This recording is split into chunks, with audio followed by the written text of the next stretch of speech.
Dios siempre con nosotros, susurrando restauración. Haz de nuestro ser tu morada, tuyo somos. Tu iglesia clama hoy, abre los cielos con poder, enaltecido eres Dios, rompes tinieblas, brilla en gloria.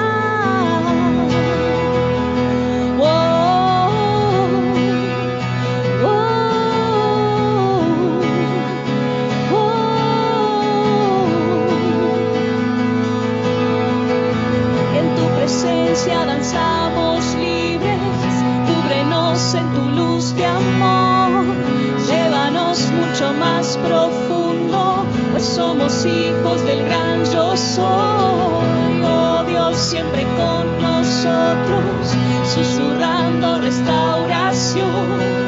Haz de nuestro ser tu morada, tuyo somos. Tu iglesia clama hoy, abre los cielos con poder, enaltecido eres Dios, rompes tinieblas, brilla en gloria. Tu iglesia clama hoy, abre los cielos con poder, enaltecido eres Dios, rompes tinieblas, brilla en gloria.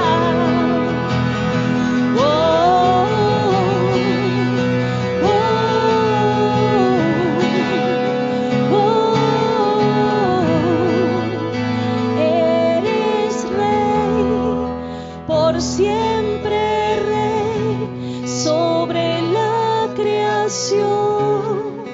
Tú eres rey, tú eres rey, por siempre rey, sobre la creación.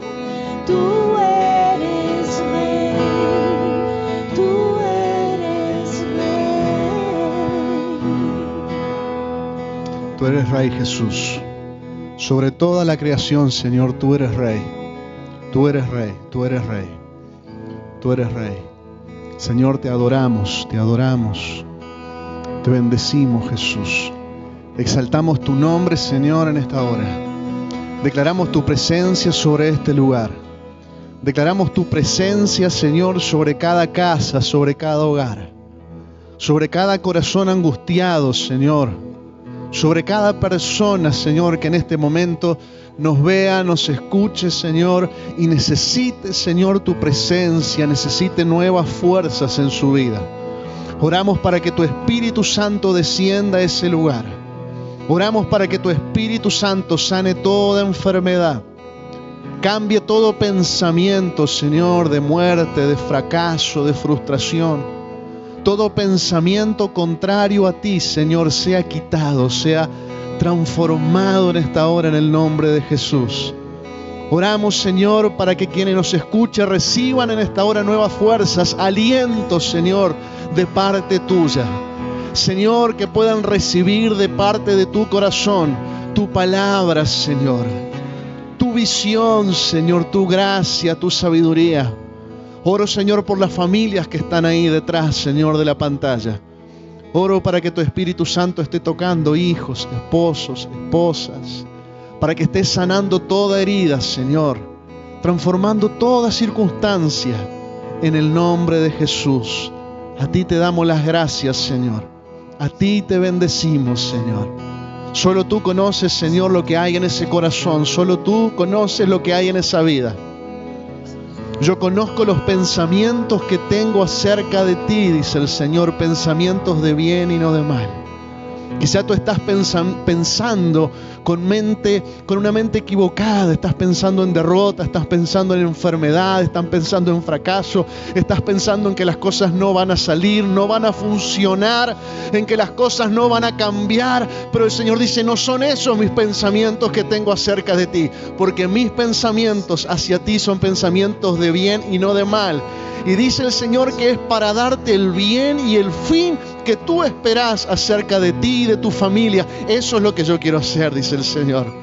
Lo mismo que un día soñaste acerca de ti, lo mismo que un día planificaste y te entusiasmaste, esos son los pensamientos que yo tengo para ti, dice el Señor, de bien y no de mal. Si alguien ha venido a condenarte, si alguien ha venido a angustiarte, eso no viene de mí, dice el Señor, eso no proviene de mi mente. Todos mis pensamientos acerca de ustedes son pensamientos de bien y no de mal. Por eso te damos gracias, Señor, en esta noche. Tú estás tocando y estás transformando. Gracias, Espíritu Santo. Gracias, Espíritu Santo. Comienza a transformar ese lamento en baile, Señor. Una noche dura la tristeza, pero alegría vendrá por la mañana. Eso te asegura la Biblia. Alegría vendrá por la mañana. Allí a la vuelta de la esquina ya está la solución, ya está lo que el Señor ha planificado de bien para ti. Una noche podrá durar la tristeza, un periodo de tiempo, algo momentáneo, pero enseguida vendrá la alegría, enseguida vendrá la bendición, enseguida. Espera en Jehová, espera en Él, recibe nuevas fuerzas allí en Él. En el nombre de Jesús, te damos gracias, Señor, y te bendecimos. En el nombre de Jesús. Amén. Y amén. Queríamos darles las buenas noches. Aquí estamos un día más con un par de días de atraso. No pudimos estar el martes, que cuando normalmente tenemos reuniones aquí. Pero bueno, estamos hoy. No queríamos que pasara esta semana sin poder acercarnos a ustedes, sin poder estar cerca de ustedes de alguna manera. Por eso queríamos estar esta noche aquí. Y le damos gracias a Dios porque la verdad que estamos disfrutando de estos tiempos aquí en la casa de Dios, aunque sea raro no verlos en los asientos que están ahí del otro lado, ustedes no los ven, pero es raro, pero a la vez es una alegría poder estar aquí. Quiero compartirles hoy algo que siempre trato de que sea breve. Sabemos que nadie tiene mucho tiempo para estar demasiado delante de un video, pero queríamos compartirles algo. He estado estudiando esta tarde un poco acerca del pueblo de Israel porque siempre me llamó la atención cómo Israel ha prosperado y ha crecido en tiempos de adversidad. Y he tomado algunas cosas textuales de algún material y se los quiero leer un poquito. Dice que Israel es un país que se encuentra entre los líderes mundiales en cuanto a ciencia e innovación. Dice que durante los últimos 7 años Israel ha logrado más ayudas a proyectos competitivos del Consejo de Investigación Europeo que Italia, que España, que Suecia, y solo la Universidad Hebrea de Jerusalén puede presumir, se jacta de tener 8 premios Nobel y un medallista Fields. Israel es además el país con más compañías emergentes de alta tecnología por cabeza en el mundo, siendo que son aproximadamente ellos 8 millones, ¿no? En Beerseba, en el desierto del Negev, fíjense, en medio del desierto, se encuentra uno de los polos tecnológicos del país. Y allí en la Universidad Ben Gurión del Negev, una institución surgida de la visión del primer ministro de Israel para promover el desarrollo del sur del país, se gradúan el 50% de los ingenieros del país. En este lugar donde el calor golpea como un mazo, están surgiendo algunas de las empresas que prometen las soluciones más innovadoras a los de ciberseguridad del mundo. Dice, los israelíes presumen de su capacidad para sobreponerse a las dificultades. El terreno ganado al desierto, la capacidad para desperdiciar menos agua que nadie en el mundo, o la fábrica de microchips de Intel en Tel Aviv, incrementando su producción bajo los misiles de Saddam Hussein durante la Guerra del Golfo, son ejemplos de victorias frente a la universidad. Y fíjense esto, casi un 30% de los premios Nobel de la historia son judíos. Durante toda la historia del pueblo de Israel se ha caracterizado por ser un pueblo que se sobrepone a la adversidad, ser un pueblo que puede prosperar en medio de la adversidad, un pueblo que es especialista en ganar batallas que parecían perdidas, prosperar lejos de su tierra, superar periodos de esclavitud. Ellos fueron puestos como gobernantes, muchos de ellos, en lugares donde no era su reino, no era su territorio, pero era visto en ellos algo diferente. A tal punto, eso generaba ese temor en los pueblos extranjeros, a tal punto que ellos venían a veces a pedirles pactos de paz porque veían lo grande de la bendición de Dios sobre sus vidas. Esto pasó con Abraham. Abraham fue llevado en algún momento a un lugar donde no era su tierra y sin embargo era increíble cómo Dios lo enriquecía. Y cuando él se trasladaba de un lugar a otro, él salía allí con ganado, con camellos, con cabras, con personas que lo servían. Lo mismo pasó con Isaac, lo mismo pasó con Jacob, lo mismo pasó con Israel cuando estuvo 400 años esclavo en tierra de Egipto. Dice que Israel, cuando sale de aquel lugar, cuando Dios liberta a Israel de aquel lugar, lo saca enriquecido, no solo con su ganado, no solo con sus joyas, no solo con su oro, sino con la de los egipcios. O sea, increíble cómo alguien, después de estar 400 años esclavo, preso, en un lugar lejos de su tierra, puede salir de esa situación de esclavitud y esa situación totalmente adversa, salir enriquecido de eso. Y José fue otro de los que pasó por esa situación. Y hoy quería hablar un poquito sobre la historia de José. Todos, probablemente casi todos los que estén escuchando han oído hablar de esta historia de José.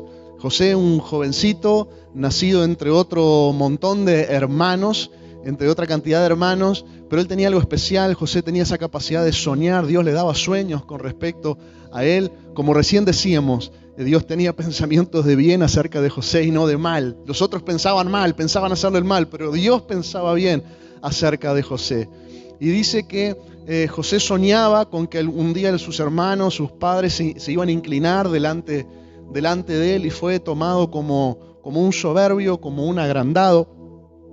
Y esto llevó a generar odio de los demás, de sus hermanos, con respecto a José, a tal punto que, bueno, hasta planificaron su muerte, planificaron entregárselo a las fieras del campo.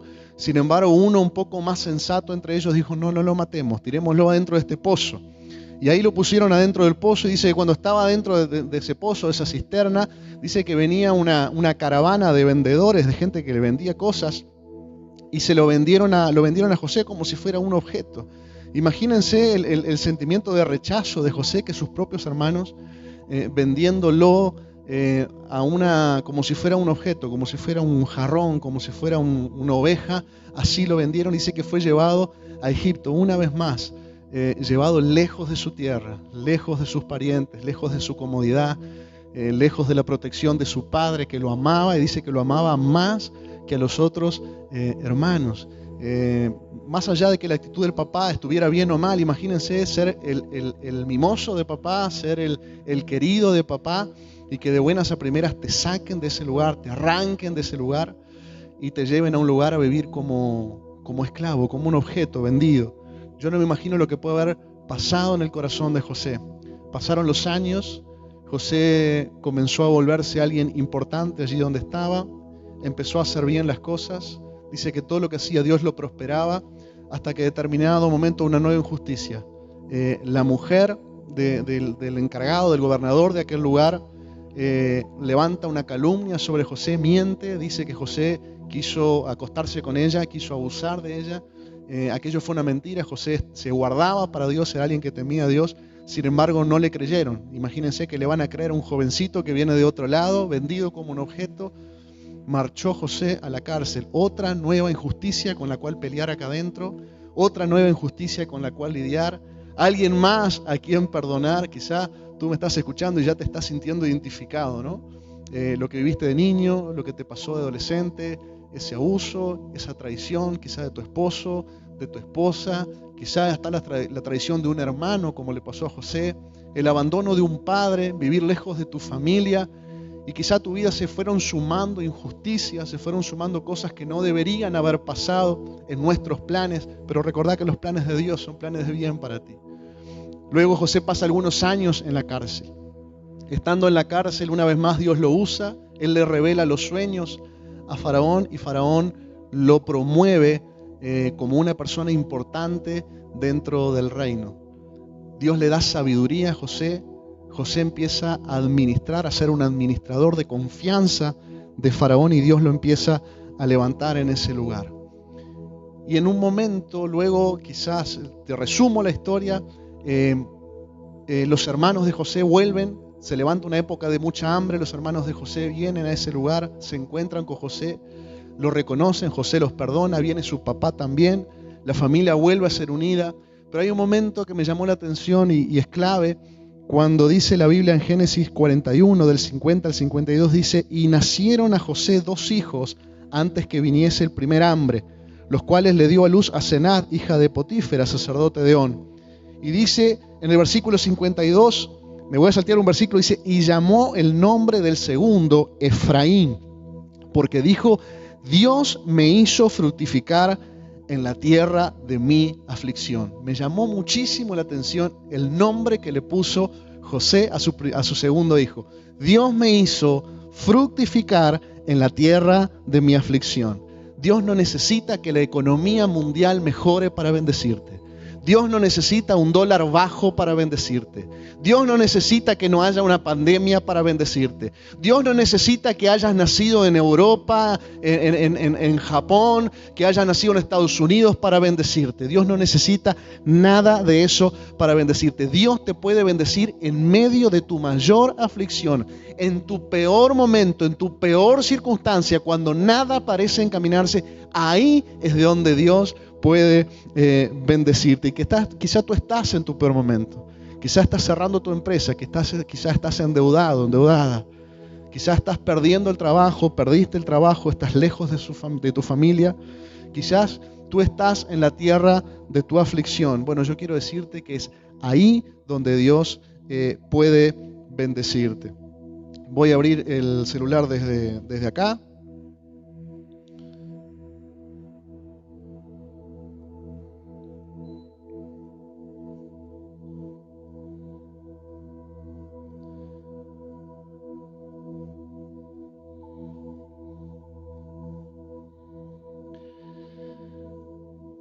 La Biblia dice que Dios abrirá caminos en el desierto y ríos en la soledad.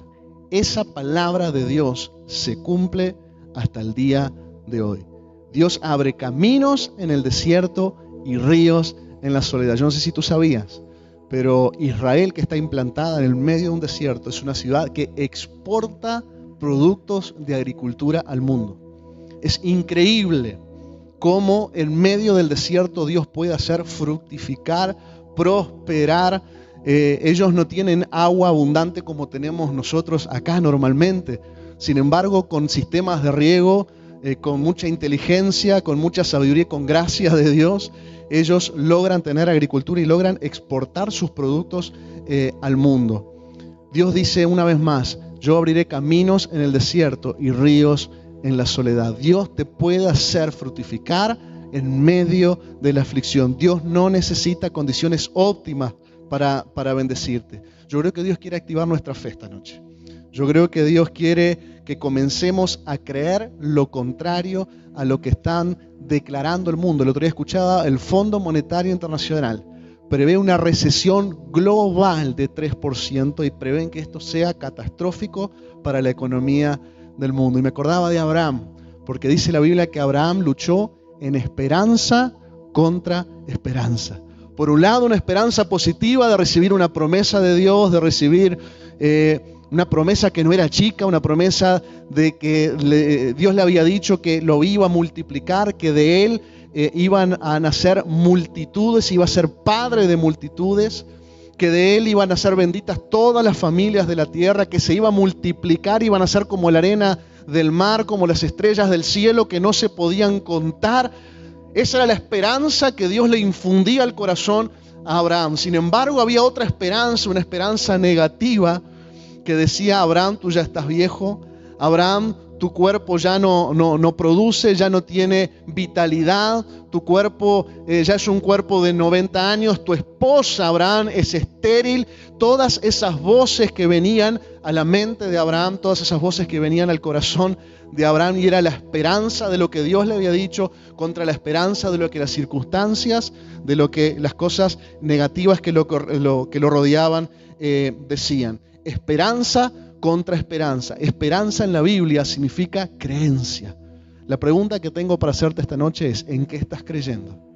¿A quién le estás creyendo? Job, en el peor momento de su vida, después de haber perdido su ganado, su familia, su salud, sus propiedades, Job decía, pero yo sé a quién le he creído. Yo te hago una pregunta esta noche, ¿a quién le has creído?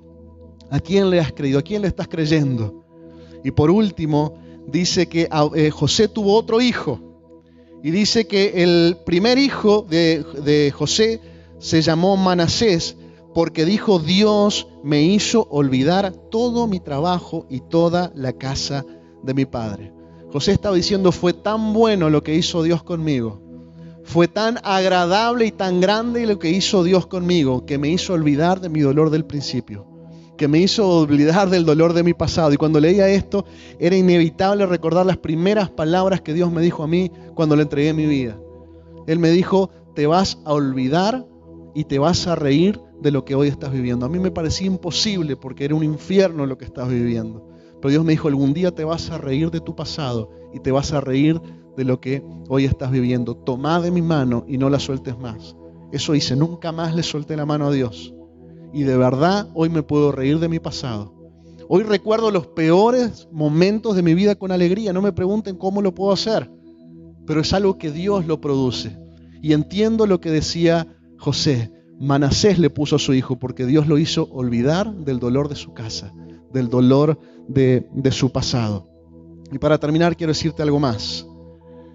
En el momento de auge de José en su ministerio, en su vida, fue el momento de crisis. 7 años de hambre se desataron en aquel lugar.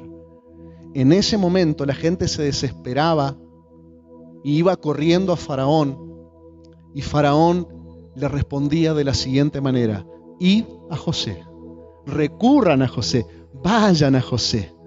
En medio de la crisis, José era una fuente de esperanza, José era una fuente de provisión, José era una fuente de sabiduría de parte de Dios. Dios no solo quiere bendecirte, Dios no solo quiere enriquecerte, Dios no solo quiere prosperarte en tiempo de aflicción, sino que Dios quiere que tú seas un proveedor en medio de la aflicción. Quiere que seas un proveedor en medio de circunstancias difíciles.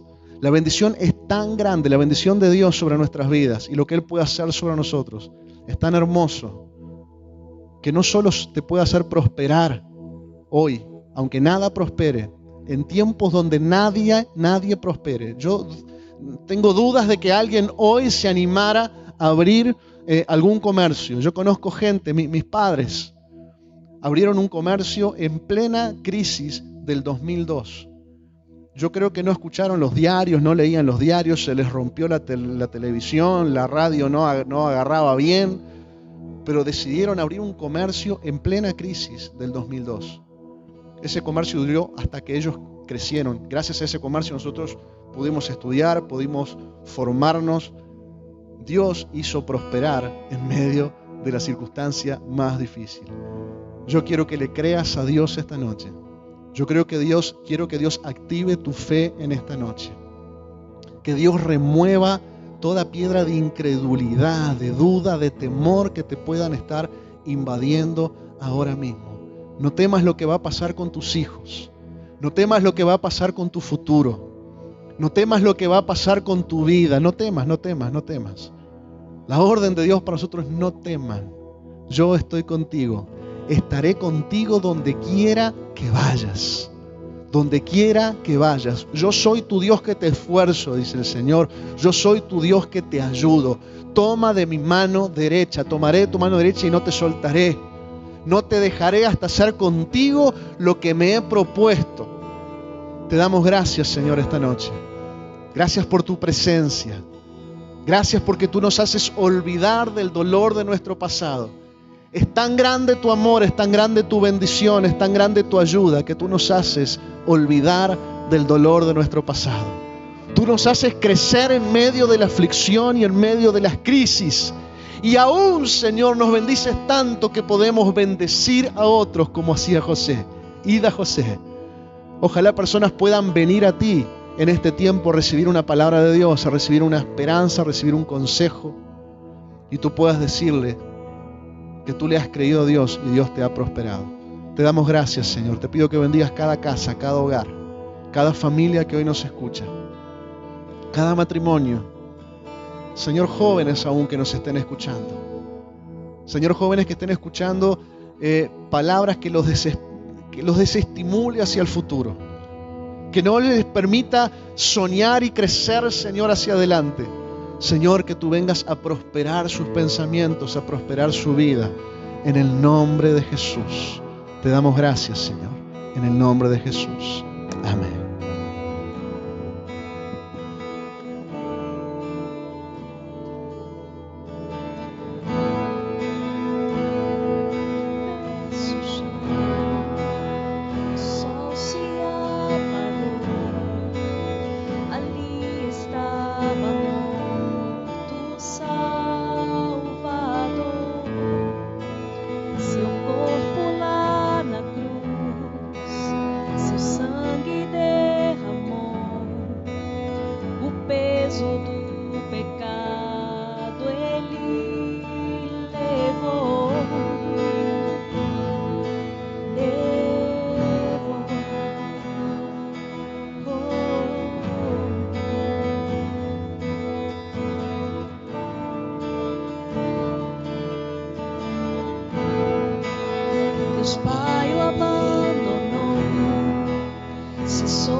para orar especialmente por puertas de trabajo. Yo declaro que los mejores trabajos se están por desatar en este tiempo y en esta temporada. Las mejores oportunidades de trabajo, la que siempre esperaste y aún el tiempo de bonanza nunca te llegó, es la que se va a abrir a partir de ahora. Dios te invita a traer a luz, a traer a tu corazón una vez más proyectos, planes que no prosperaban, que no funcionaban, que probaste en tus fuerzas, que lo intentaste en tus fuerzas, que mediste las circunstancias de acuerdo a tu visión, de acuerdo a tu oído, a tu sabiduría. Este es el momento donde Dios lo va a hacer prosperar, y no va a ser en tus fuerzas, va a ser con el Espíritu de Dios, va a ser con la gracia de Dios. No va a escasear el aceite en tu casa, no van a escasear los recursos en tu casa, no va a faltar nada en tu casa, en el nombre de Jesús. Recuerdo cuando la viuda, en el peor momento, otra circunstancia difícil, le quedaba un bocado de aceite, un bocado de pan, de harina, y a partir de eso Dios comenzó a multiplicar y multiplicar y multiplicar y multiplicar, y solo se cortó cuando ella dejó de creer. Solo se cortó cuando se terminaron las vasijas. Esta palabra siempre fue una palabra como otras en tu vida, pero hoy se hace realidad. Hoy se te revela esta palabra del aceite y la harina. Se van a multiplicar sobre ti en el tiempo de la crisis, quizás lo último que tenés. Y otra cosa, te lo quiero decir y sin temor: no dejes de ofrendar y no dejes de darle a Dios en este tiempo de crisis. Ahora le hablo a la iglesia, a los que tienen el entendimiento. Ahora le hablo a los que saben y conocen cuál es la verdad. No dejes de darle a Dios lo que le pertenece en este tiempo. Una de las causas por las cuales Dios sacó a Israel próspero de allí de Egipto fue porque ellos pusieron su mirada en Dios y dijeron: nunca vamos a volver al desierto sin tener lo que ofrendarle a Dios. Y a partir de ese momento Dios los bendijo y salieron con el ganado de Egipto, con la joya de Egipto, con las riquezas de Egipto, porque su mentalidad estaba puesta en rendirle ofrenda a Dios. Le he hablado a la iglesia, a los que tienen el entendimiento, a los que hoy están diciendo: bueno, quizás en este momento, en estos meses, no voy a hacer mi parte en esto. Dios te dice: este es el momento de la mejor semilla, de la mejor siembra. Lo que tú sembrás en este tiempo, lo van a recoger tus hijos, lo van a recoger tus nietos. No va a parar la producción, no se va a escasear, se va a multiplicar como el aceite. Eso es lo que tengo de parte de Dios para decirte esta noche. Te damos gracias, Jesús. La mejor semilla es la de este tiempo. La tierra está pronta para recibirla, Señor, y tu brazo no se ha acortado para salvar. Lo declaramos en el nombre de Jesús. En el nombre de Jesús. Vamos a adorar a Dios unos segundos más. Te damos gracias, Señor.